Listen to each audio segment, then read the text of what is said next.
Jangan lupa untuk subscribe YouTube channel Metro TV News dan nyalakan notifikasinya. Ya, bagaimana perkembangan dan juga upaya menekan penularan COVID-19 baik di klaster keluarga maupun imported case? Kita akan membahasnya bersama Ketua Satgas Penanganan COVID-19 Kota Bogor yang juga sekaligus Wakil Wali Kota Bogor, Dedi Rahim, yang sudah bergabung dari luar studio. Selamat malam, Kang Dedi. Apa perkembangan terkini atau update penanganan klaster di Semplak dulu? Karena ini yang paling banyak, terakhir 23 orang yang terkonfirmasi positif. Apakah ada tambahan lagi, Kang? Ya, sejauh ini belum ada tambahan ya, tetapi dari data yang kami miliki, ada 13 yang sudah dirawat atau diisolasi di Rumah Sakit Umum Daerah. Kemudian ada 5 orang yang juga diisolasi di Rumah Sakit Marzuki Mahdi. Kemudian selebihnya ada 5 orang diisolasi mandiri di kediaman. Jadi total 23, mudah-mudahan tidak ada penambahan jumlah positif COVID terkonfirmasi.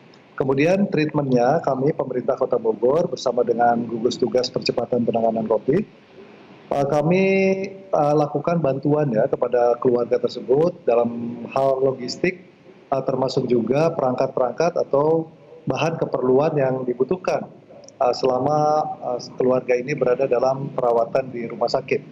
Jadi paling tidak kami berkoordinasi juga dengan RW Siaga Corona wilayah Semplak yang saat ini sudah melakukan berbagai hal, terutama bantuan logistik dan penyemprotan disinfektan, juga pengetatan jalur keluar masuk kompleks yang selama ini mereka tempati. Oke, 23 orang baru dari satu klaster karena informasinya ada 6 klaster keluarga di wilayah Kota Bogor. Bagaimana dengan 5 klaster yang lainnya? Ya, jadi 5 klaster yang lain, itu ada klaster Cimanggu City, kemudian Bantarjati, Sukadamai, Rimba Mulia, dan terakhir kemarin ada klaster baru Kedung Badak. Rata-rata memang kalau kami lihat dari data, terpapar dari imported case atau mereka itu sebetulnya salah satu kepala keluarga atau salah satu keluarganya bekerja di wilayah yang lain meskipun berKTP Bogor. Sebagian besar memang imported cases ini kalau kita lihat dari penularan klaster perkantoran. Jadi dari klaster perkantoran kemudian masuk ke Bogor, masuk ke keluarga karena memang ada hal-hal yang mungkin belum terlalu dipahami ya, termasuk misalnya bagaimana mereka pulang ke rumah, apakah harus dulu ganti baju, kemudian mandi dan lain sebagainya. Saya pikir ini mulai harus diperhatikan. Karena kalau tidak nanti kita kebobolan. Sekarang sudah 6, nanti jangan sampai bertambah lagi. Jadi sumbernya diduga dari klaster perkantoran. Ada di mana itu, Kang? Apakah dari wilayah ibu kota di DKI Jakarta atau dari mana? Jadi 2 ya. Jadi pertama adalah perjalanan dinas ya, perjalanan dinas luar kota. Bisa jadi mereka menggunakan multimoda transportasi. Artinya bisa perjalanan luar kota sampai dengan ke luar Jawa ya. Kemudian juga ada perjalanan luar kota sampai ke Jawa Timur. Kemudian selebihnya adalah mereka yang memanfaatkan transportasi publik dan juga transportasi pribadi ke wilayah zona merah. Dalam hal ini bisa di DKI Jakarta biasanya.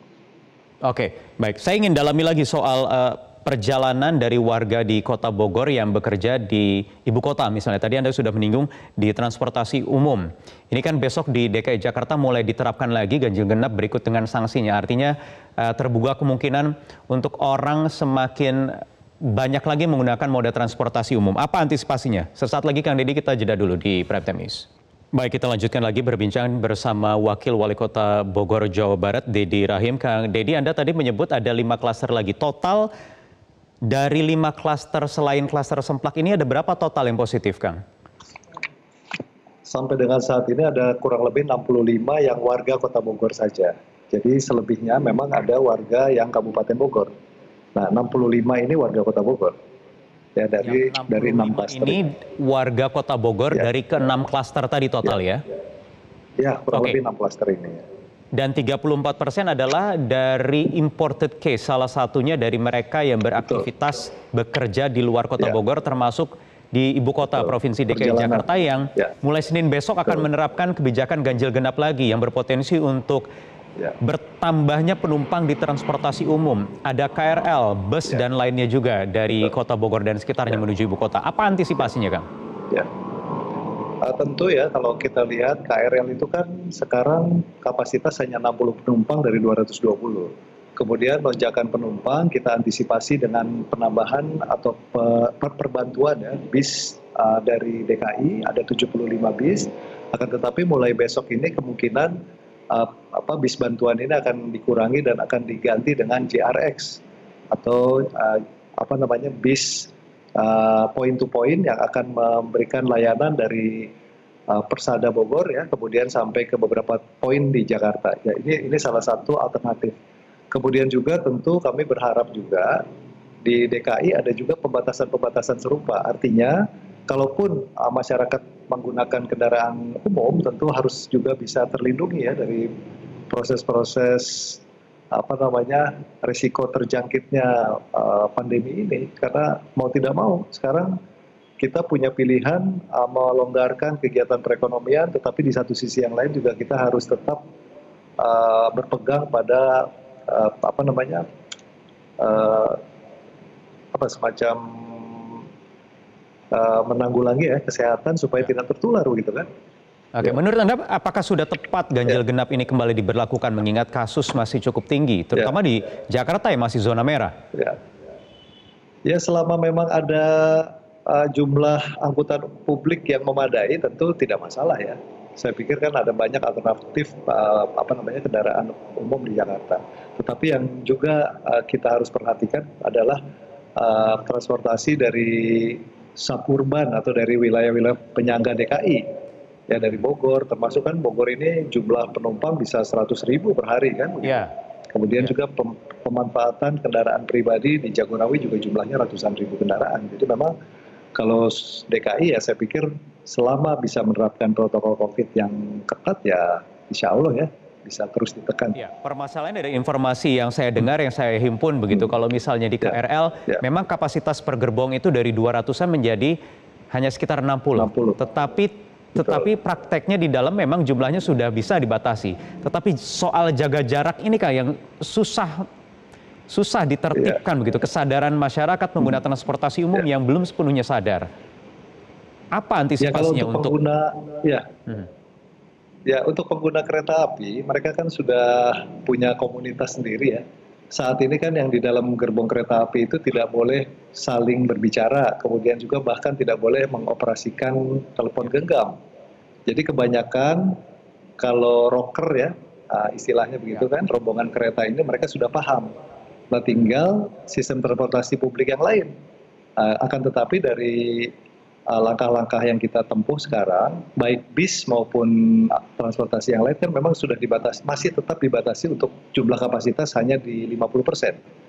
Nah tinggal sebetulnya begini, dari imported cases yang dari sisi perkantoran kan sudah jelas ya, dari hasil analisis ahli epidemiologi antara lain menyebutkan bahwa ruangan AC sentral ya dengan ventilasi yang tertutup itu juga menjadi resiko.